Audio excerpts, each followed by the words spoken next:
Hello guys! Magandang hapon sa inyong lahat.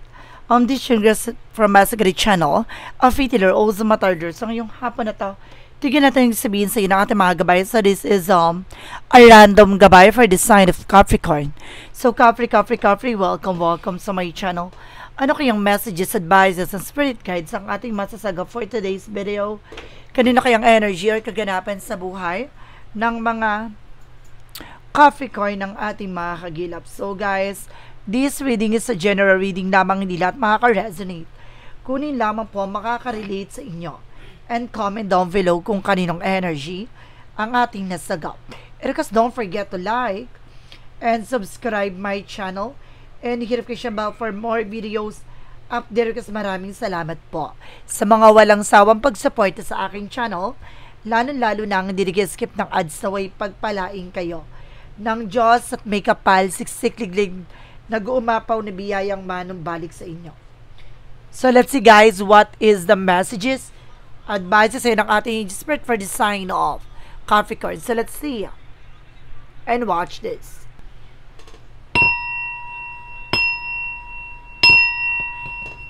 Spirit guide, please give me information po. Ano kayong gusto sabihin sa inyo ng ating mga baraha? So, alamin na natin lahat ng kaganapan sa buhay mo, Capricorn. There's something the wild card. Now, some of you guys na magkakaroon ka ng travel, success, accomplishment, at the same time, there's something that Three of Pentacles about sa trabaho. So, maaaring ibang bansa ka na makakapagtrabaho ka na, or there's something business trip, or maaaring trabaho talaga. No? Maaring may mga bagay dyan na magdadala sa'yo ng malaking opportunities or malaking pera. Matuto ka lang kung naging leksyon sa'yo, no? How to collaborate and communicate with other people. Kailangan maging wise ka dito. No? Marami kang bagay na makakausap, na makakasama, and there's something higher fun for lesson learned. Kailangan mag-ingat ka, no? For conversation, for collaborations. And there's something guys with the 5 of Wands. So baka magbigay ng komplikasyon to sa'yo. No? Maaring meron dito mag-disagreement or maaring hindi mag-agree sa mga gusto mong mangyari or maaring kumbaga may mga kumalaban sa'yo or meron talaga magbigay ng komplikasyon dito or competitors sa'yo. And there's a 6 of Swords with the transition. Pero unti-unti ka rin makakalis sa hindi maganda sitwasyon na makakabangon at makakaalis ka na rin daw dyan. What is the additional messages?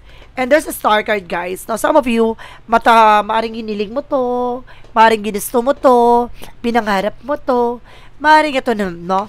Maaring ibibigay na sa'yo ng ating pong may kapal. Babaguhin na ang mundo mo. And of course, there's a Knight of Wands for slow and steady. Now there's something adventurous. Kailangan matuto tayong tuklasin pa. No, yung mga bagay na makakatulong sa atin. Kailangan may passion tayo, may pagmamahal tayo sa ginagawa natin.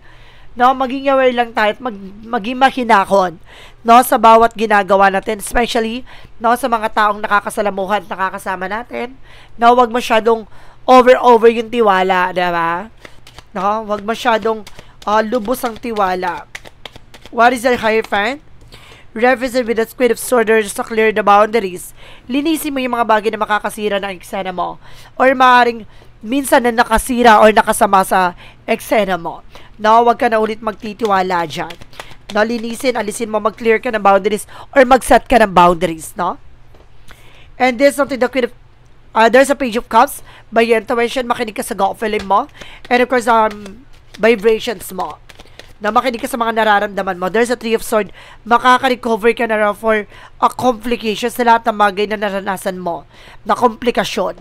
No, may mga bagay na nagbigay ng komplikadong sitwasyon, maring unti-unti ka na makaka-recover dyan. Mag-ingat ka lang kasi there's an apology. Na baka may humingi ng tawad, may humingi ng apology dyan guys, mag-ingat ka. Na dahil maaring mayroon siyang balak o hindi magandang plano sa'yo, gano'n, mag-ingat ka lang po. And because there's something that Knight of Swords, nagkakaroon ka ng anxiety, sleepless nights, worries, no, dahil natatakot ka. Nangangamba ka kaya nag-overthink ka. So, kailangan mo na talaga umalis dyan. No, lumipat. What is the word card? Because the star card, there's a devil card. So, some of you guys, no, meron talagang humaharang ng yung mga kahilingan or yung mga gusto mo mangyari. Tulad ng the world, no, there's something word na, there's an egg, no? There's an egg na napapalibutan ka ng ahas na to, na maaring talagang nililingkisan ka, mag-ingat ka dahil meron traidor talaga or nagbabalat kayo sa paligid mo. Mag-ingat ka lang. And of course, there's something that advance konting tiyaga lang na sa ginagawa mo, basta alagaan mo at mahalin mo yung ginagawa mo. And gusto mo yung ginagawa mo. And there's a Four of Swords, something rest. No, kailangan mo nga ipahinga yung utak at isip mo. So, kailangan mo mag-meditate, magdasal ka. There's a religious factor talaga. No, there's a spiritual wisdom. Talagang bibigyan kaliwanagan lahat ng bagay na gusto mong malaman. And there's a Three of Wands, the way to get for the soul way for worship. No, yung inihintay mo, paper documents, or maaaring ito yung offer na gusto mong makuha, maaaring ibibigay na sa'yo. And there's a Ten of Swords, as I told you, diba? Meron talaga sumasabot at tumatry doon sa'yo, mag-ingat ka. Hindi lahat ng paghingi ng tawad ay sincere. No, mag-ingat ka. There's a Knight of Cups. May offer. No, may offer sa'yo dito. Mag-ingat ka sa mga offer. But definitely, this is something a good offer. Para makawala ka na from stress. For depression. For isolation. Let's see what is the your messages for the outcome. And there's a Queen of Cups, emotional healing. Maging kalmado kapag dating sa emosyon. Na huwag ka pa dadala ng tensyon. No? Kailangan na sumabay ka sa agos sa eksena, pero kailangan limitahan mo. There's a toxic energy or there's a toxic environment dyan. Maging aware ka lang. There's a Three of Cups. See, I told you, there's a toxic environment of with your circle of friends, no, co-workers. Maging aware ka. No? And of course, there's an Ace of Cups. There's something, a new love coming in. Some of you may bagong pag-ibig. There's a new relationship. And there's an Ace of Swords with a breakthrough. Na magtatagumpay ka na rin. Magtatagumpay ka din sa gusto mong mangyari. Na pagdating dyan sa trabaho, negosyo mo, kung may hinihintay ka, there's a possible na makuha mo na. And this is something the King of Swords, not stop the pattern. Putulin mo na. Na kung itong tao na to hindi nagsaserve sa'yo, huwag ka na magtitiwala ng lubos. Na putulin mo na yung connection sa kanya. Huwag ka na nakikipag-usap, no? There's no reason para magkaroon pa kayo ng collaborations. And this is the High Priestess. Marami talagang hidden agenda or hidden enemies. So, malalantad lahat talaga ng bagay dito. Bago pa mangyari yon, malalaman mo na. No? Talagang binibigyan ka ng pagpapala ng ating Panginoon na mailayo ka sa hindi magandang sitwasyon. So, let's see. Pagdating sa finances and career, love life, at kalusugan, let's watch this. Okay. Shuffle muna tayo ng bare life.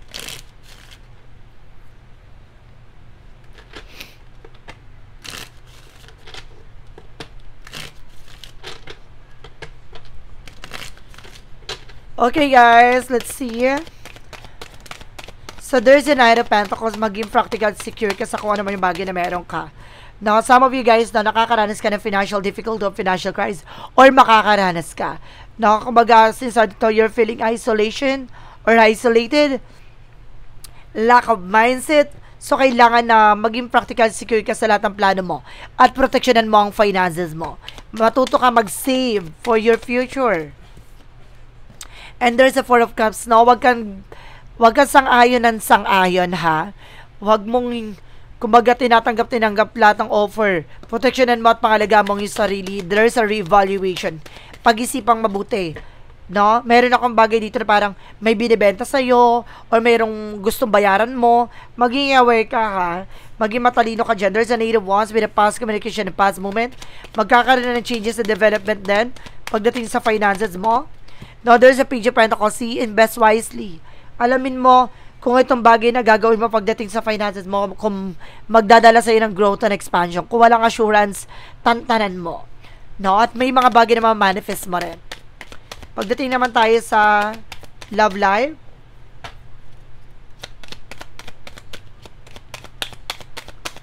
sa pag-ibig, guys, there's something, the Moon card. At your trivial, ilalantad lahat ng katotohanan dito pagdating sa buhay pag-ibig. And there's a Knight of Swords na bibilis ang takbo ng sitwasyon.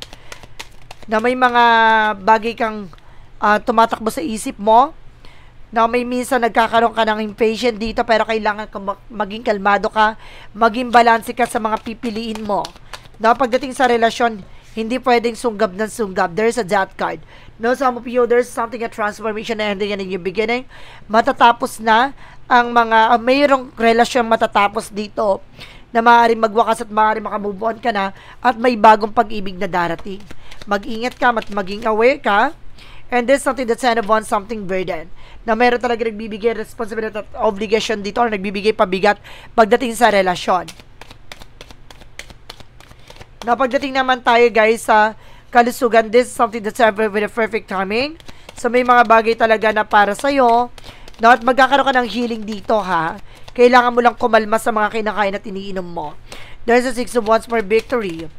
Na magtatagumpay ka at gaganda rin ang kalagayan at impormasyon sa'yo. Magkakaroon ka pang matagalang sitwasyon, pang matagalang kalusugan. No, there's a 9 of Pentacles, there's a blossoming. You have a potential, guys. Ibig sabihin, lahat ng bagay na gagawin mo, magiging malaking impact to sa'yo para gumanda, no, ang iyong kalusugan at ang iyong kalagayan. No, there's a reward effort. No, lahat ng mga bagay na pinagpaguran mo, malalasap mo yan. Not even sa finances, grow ka talaga dyan. No, the more na positive ka, magkakaroon ng positive result. And this is something the 7 of Wands, basta protection mo ang iyong sarili with a mental health. No, kasi tinatarget ka sa utak para hindi ka makapag-isip. Para hindi ka makapag-isip na diskarte, plano, ganyan. No, doon kasi nasa tayo. There's a King of Pentacles, maging practical ka at secure ka dapat. Nasa kung naman yung bagay na meron ka. Tinatarget ka nito kasi very generous or intelligent ka talaga. Matalino ka talagang tao kay. Now, this is something the Queen of Wands, by confident. Basta lakasan mo lang ang takot. Lakasan mo lang yung tapang mo. At lakasan loob. No? Huwag kang maduwag. Huwag kang matakot sa mga tao na yan. Bagkos kailangan mong i-boost yung confident mo. No? Pag-isipang mabuti. Hindi pwedeng tanggap para lang may wala silang masabi, hindi ganon. Kailangan depensahan at proteksyonan mo yung sarili mo. No, at mag-grow ka dito at gaganda rin ang kalusugan at kalagayan mo dyan. No, at may mga tao sa paligid mo with the negativities na unti-unti silang magkukulasan. Unti-unti silang mawawala at matuluyang aalis at lilisan sa paligid mo. So, matuto kang depensahan yung sarili mo. So, let's see what is additional messages for a magical fire messages, advices, and of course, a pick card, yes or no. And of course, kung bago ka sa channel ko, guys, ang pick card, yes or no, pwede ka magtanong. Isa lang magiging sagot dyan within 1, 2, or 3. And of course, kung nakapili ka na, please comment down below kung ano number na pili mo, malalaman mo, at sagot sa dulo ng reading na to. And of course, maraming salamat po sa mga nag-share ng aking video kung saan mang uri ng social media platforms. Maraming salamat po. And of course, maraming salamat sa mga hindi nag-skip ng ads away. Pagpalain po kayo ng Diyos at may kapal. Siksik digdig gumapo ni biyayang manong balik sa inyo. So, let's see what is the magical fire messages advices. So, let's watch this. Okay, with the magical fire messages represent what?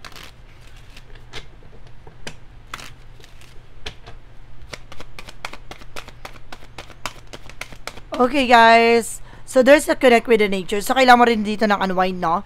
Para ma-refresh yung utak mo, yung isip mo, no? Para mag-disconnect mo muna sa mga negativities. And there's information. See, always being positive and just being optimistic. No? Ginagawa nila to para makapag-isip ka ng nega. No? Para hindi ka makapagtrabaho na maayos. Para hindi ka makapag-focus. Easy does it. No, stop trying so hard to control this situation. No, yaan mo na. Huwag mong kontrolin isang bagay, no, mas lalo lang siyang hindi mo makukuha yung bagay na yon. What is again in your oracle card? You are dealing with the Ace of Earth, Taurus, Virgo, Capricorn. No, pares kayo ng Earth sign. And because there's something forming with a structure, solid foundation, palakasin mo ang iyong pundasyon. Para kahit anong bayo at anumang pagsubok, hindi ka mabubuwag o matitinag. And this, I told you, there's a toxicity, diba? Toxic patterns or toxic environment. Toxic co-workers. What is synchronicities represent what? And there's a teacher, guys, no? Merong gabay dito or maaaring merong guidance na gumagabay sa'yo or may nagtuturo sa'yo ng tamang gagawin mo. There's a strength ka, be confident. So, kailangan mo talagang i-boost yung confident mo. And there's a speed. Bibilis ang takbo ng situations na yan. And there's a lahat ng bagay na to ay maaaring ibigay sa'yo at hulog mismo sa harapan mo. Let's see what is the romance angel for a mystic love oracle deck. And there's a home foundation. See, talagang kailangan mong maging matibay at maging malakas ang pundasyon pagdating sa relasyon. Pagdating sa family, there is an happiness and bliss. No, talagang magiging maligat, magiging masaya ka. There's an influence by the friends. Some of you talagang meron toxic friend talaga dyan. Nakakala mo kaibigan mo, yun pala, yung taong sumisira ng eksena mo. What is a Jesus-loving quote said? And heal the sick that they're in, and say unto them, the King of God is coming to you. So, si pagagalingin ng ating Panginoon lahat ng mga bagay o sugat, bago niya ibigay sa iyo mga bagay na karapat-dapat para sa iyo. So, let's see what is Archangel Michael messages. It's time to leave the unhealthy situation. I told you talaga. No, kailangan mo na talaga makalaya at makawala dyan, no? Sa toxic na paligid or toxic environment. Toxic co-workers. What is an angel's number? Reference with 777 with the good luck. There is a good luck. This message is most likely to reach your during intense uncertainty. You come out with winning from everything that may come your way. It's also a sign that you have much life experience and wisdom to share. Yet you need enthusiasm and effort to get this message to others. Diba? Kumaga, pinaano ka na, itong bagay na to, na lahat ng impormasyon na binabatid sa'yo, ay may bagay kang matututunan dyan na pwede mo i-share with your friends, with your relatives na kumaga kung ano man yung karanasan mo dyan na hindi nila maranasan yung ganong scenario. No, mas magiging mautak at madidepensa nila yung sarili nila, no, sa ganong sitwasyon. What is the additional messages with the money move oracle deck? And there's a money tree. Enjoy your wealth. Enjoy mo yung kasaganahan dito dahil yung pangarap mo maaaring matupad na dream come true. You will get what you have long cherished, diba? Long desires. Ano man yung matagal mo nang inaasa, matagal mo nang gustong makamit, makukuha mo na yan. What is shadow work represent what?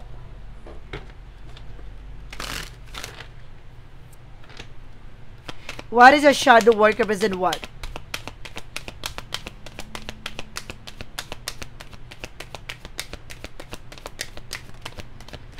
And there's a battle within. Inner conflict resolution. The greater war you wage is against yourself. Diba? Kumbaga, walang ibang kalaban dito kundi ang sarili mo. Diba? Kaya kailangan labanan mo, tapangan mo ang sarili, alisin mo yung duwag, at takot mo. There is a clarifying for a love situation. Siguro naduduwag ka dahil natatakot ka lang. No? What is additional messages with a clarifying for a love situation? There is something of faith heaven. Believe in the safety of your return as every journey lead back to comfort. No, ibabalik ka talaga kung saan talaga yan. Na maniwala ka kung para sa'yo, para sa'yo. Kung saan ka komportable, kung saan ka masaya, dun yung mga bagay na ibibigay sa'yo. There's a clarifying for a life situation.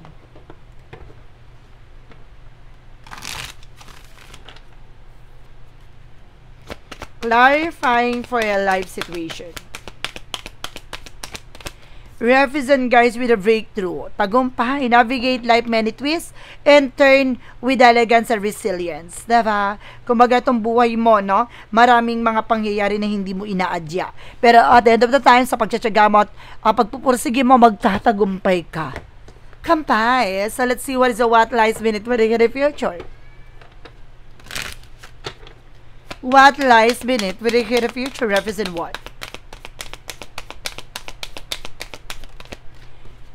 Keeping you a secret. Oh, kumbaga meron ditong tinatago na sikreto.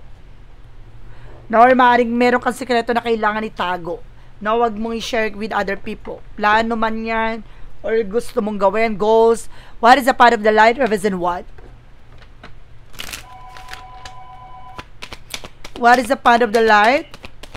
Represent with a confess to the universe. I am discovering the true world and embrace my potential with confident. I openly experience my thoughts and intention to the universe, trusting that it hear and support me on my journey. Diba? Kumbaga, ipagkaloob mo sa ating universe. So, ibig sabihin, surrender mo sa kanya, ipagdasal mo, kumbaga, humingi ka ng gabayan, of course, humingi ka ng guidance sa ating angel spirit na lahat ng bagay na nangyari na to, ikaw na bahala, no? Surrender mo lahat ng bagay na yan, ipagkakaloob sa'yo ng hindi mo inaakala. No? So, let's see what is the Pika card, yes or no? So, let's watch this. With a pick a card, yes or no, guys? Let's see. So, let's start with the number 1 na tayo, no?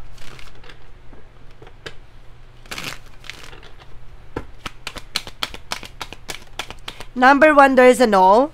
Decay under the surface, strength winning, no? Kung sinasabi dito na mabubulok to sitwasyon na to kung hindi ka naging malakas at naging matibay, no? Kung naging mahina ka sa sitwasyon, mabubulok ka hanggang sa masira ka sa situations na yan. Na wag mong hayaan mangyari yon. And there's a no again, cold shoulder, frozen, put into ice for a while, no? For a moment, no? Wag mo munang patulan or wag mo munang gawin yung mga bagay may mga bagay na ikakasama mo dito na kailangan muna na kalma, no? Habaan mo yung pasensya mo dahil for a moment freeze muna ang atake mo, no? Huwag ka munang gumawa ng any actions and any decisions, no, nang wala kang kasiguraduhan. And there's a yes with the number 3. Walk before you run, fresh outlook, baby steps. See, tulad na sinasabi dito, no, hakbang, kumbaga hinay-hinay sa pakakbang, no? Hinay-hinay sa pagdesisyon hanggang sa tuluyan mo na magamayan at malaman yung tamang gagawin mo, then of course go for it. Ganun yon. So kailangan mo munang gamayan. Kung ito hindi ka sigurado, wag mong ilaban. Kung ito yung bagay na to ay kailangan mo munang pag-isipan mo muna. So guys, this is a random gabay for the sign of Capricorn. So, Capri, maraming salamat po for this wonderful reading. So, once again, this reading is a general reading namang nila at makaka-resonate. Kunin lamang po makaka-relate sa inyo and comment down below kung kaninong energy ang ating nasagop. And of course, don't forget to like and subscribe my channel and hit the bell for more videos update. Kasi maraming salamat po sa mga walang sawang pag-support sa aking channel, lalo-lalo nang hindi nag-skip ng ads away pagpalain kayo ng Diyos at may kapal siksik liglig na gumapaw na biyayang manambalik sa inyo. Maraming salamat guys, sa see you in the next video. Bye-bye and babush!